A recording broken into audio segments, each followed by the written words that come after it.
Welcome, survivors, burnout community, and those just interested. It's Kelly Buboltz, trainer, author, speaker, and your burnout prevention mentor.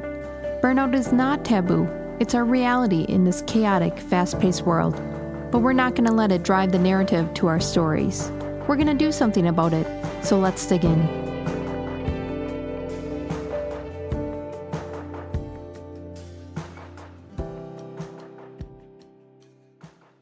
Welcome back to your guide on fractional work specific to organizations and how you can lead your business and teams through this change. And this change is happening and it's going to start gearing up faster than ever. So make sure that you're subscribed to the playlist. Let's link up. Go ahead and grab up my newsletter on my website to get more tools, tips, and techniques through this change and this ever-changing world.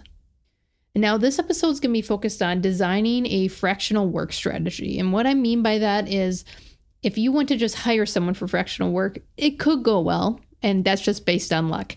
But let's not leave things up to luck. Let's make a strategy and an action plan that supports creating this culture, some checkpoints forward that we can keep building momentum, not only for hiring fractional work, but maybe even moving some of our workers to fractional work that are looking for that flexibility or exit into retirement slowly, or they're just looking for a better work-life balance. It gives another option to them to stay within your organization, but also meet expectations outside of work that they're looking for. So designing a fractional strategy will make sure that you're not only meeting business needs and workforce needs, but it's aligned along this journey instead of doing something here, doing something there. It can get clunky and that's where you're going to lose people. So having a strategy around it will allow information flow and that guide through change management that your workforce might be looking for, which ultimately will increase the buy-in during this transition. So the first thing I want you to look at when you're designing a fractional work strategy is, what is the goals and objectives of it? So what are things that you're looking for fractional, freelance, or contract work on? And this is going to be things that your workforce cannot complete because of workload, cannot complete because they don't have the expertise, cannot complete because they're just in the brick and mortar every day that they can't see it, and you're just struggling. Let's get a third party in, high view, to help fix our problem. So defining goals and objectives of what does fractional work look like to your organization is going to be important. Now, I want you to be open to adapting and evolving as it continues on, because what you do next year in 2025 might be different what you do in 2026. It might take on, a life of its own, and it might really thrive. Follow the vibe. Let it flow. But if you want to be stuck in the mud that we have a 5-year plan and this is what we said we were going to do, you're fighting reality again. Fractional work is contractor, part-time, temporary work. But in a couple years, what could it be? We don't even know that yet. So make sure that you are open-minded to adapting as this world changes, as this fractional work evolves. So defining goals and objectives, but make sure that they are in a way that the team supports adaptability, creating an agile environment in changing times. Setting clear outcomes for these fractional roles will be important. And I see this in clients when they identify an opportunity for a fractional worker. Okay, they want them to do this project.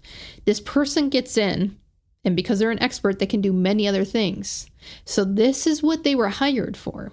And now they have them doing this and this over here and this over here. Well, slowly, this isn't getting completed. So what is the primary outcome that you want this fractional worker to do? And that is always primary. Again, you can adapt what the primary is, but remember all these noise items that you also want them to do. Make sure that they're taking a backseat to the primary outcome you were looking for. If that primary outcome changes, not only should they know it, but the team should know it as well. And I saw this when we had a fractional engineer, and he was hired for one skill set, but he is extremely talented. So ultimately, we needed help over here, and then we needed help over here, and then we needed help over here. And the thing that he was hired for, although he was open to helping and putting in some extra hours, that main thing that he was hired for that other people didn't have as much of a strong skill set in, it was taking a back burner slowly throughout the year. And then we had new projects that needed this skill set, but he was so busy with all this. So it's kind of making sure that you stay on scope with what this fractional worker is. And if you need to adapt, make sure you're coming back to that primary outcome that you were looking for. And certainly if you need more, then look for other fractional workers to fill that. But his number one thing he could provide, the highest value he could provide, was here. So when I look at it, from a back view, now that it's happened, this is the value. All this other stuff he was very good at, but other people could have done it. And so we should have been focusing him here. Shoulda, coulda, woulda. And that's my lesson that I'm passing to you is clear outcomes of these fractional roles. And then everything else is noise. Make sure that it's taking a back burner. Certainly they can complete it. I'm sure they would love the business, but that value add stuff is where you really want to focus on. And then developing policies and guidelines. So in our strategy, we've identified goals and objectives. We have clear outcomes of what this fractional role will be. What is their primary focus and value that they're bringing? And then 3 will be developing policy and guidelines. So what does this fractional worker look like in your organization? And this one is different between every organization. Some it's actually in office, some are remote. Some have very specific hours so they can attend client meetings and team meetings. Some are completely third party. They don't need to attend any of those meetings. They just go through one person. Some of the policy and guidelines with a few companies is part of fractional work is also training their workforce. So it's not a primary function of it, but before they leave the project, their workforce has to be trained on the new tools or software that they're using. When does a fractional worker turn into a full-time employee? When does a fractional worker get benefits if they're on your payroll?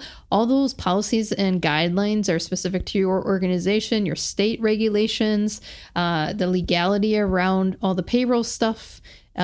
Do they work in your state? Do they work in a different state? Are they on your payroll?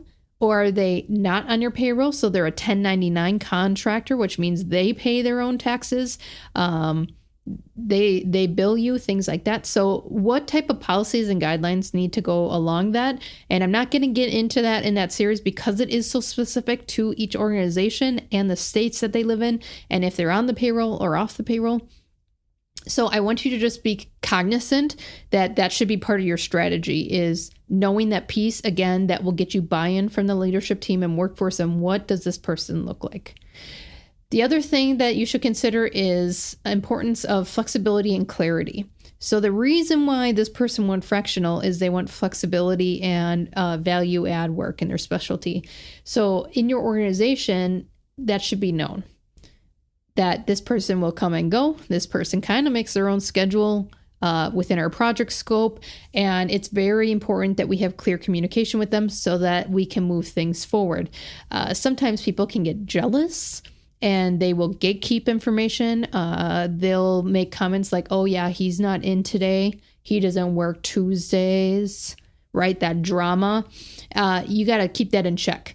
So part of your strategy needs to be training your team on what this looks like on this journey and why we can be successful with a fractional worker so that they see that value and they don't play the villain in this situation. I think that when you can communicate and build up to this, you get cross-department collaboration. You get other departments that want fractional workers. You get fractional workers that want to come back to your organization. And that's something to consider in your strategy is if you treat a fractional worker very well, they're going to treat you very well. And they're going to want to do future business with you, which is awesome because they know your operation, your people, how you communicate, and you don't have to go through all that rigmarole again with a different fractional worker. So you're almost building a relationship back with this fractional worker. So as you design your fractional work strategy, make sure that you have these goals, objectives, clear outcomes of what you want this fractional role to be, what's the value that they're bringing, policy and guidelines in place, and then an environment and emphasizing importance to everyone about the flexibility and clarity of what this role looks like. And doing this is going to help you stop this battle on reality of fractional freelance and contract work that's coming and take the necessary steps to embrace it. I know you're not lazy. Most people in burnout are high performers, those serving others before themselves. Don't discount this step today, the action in which you focus on your self-growth. Piecing together the puzzle is half the journey. Rediscovering yourself, energy, and establishing new habits is the other. Do not underestimate the untapped inner strength inside you. Explore more resources on my website to move from zombie mode back to liveliness. See you soon.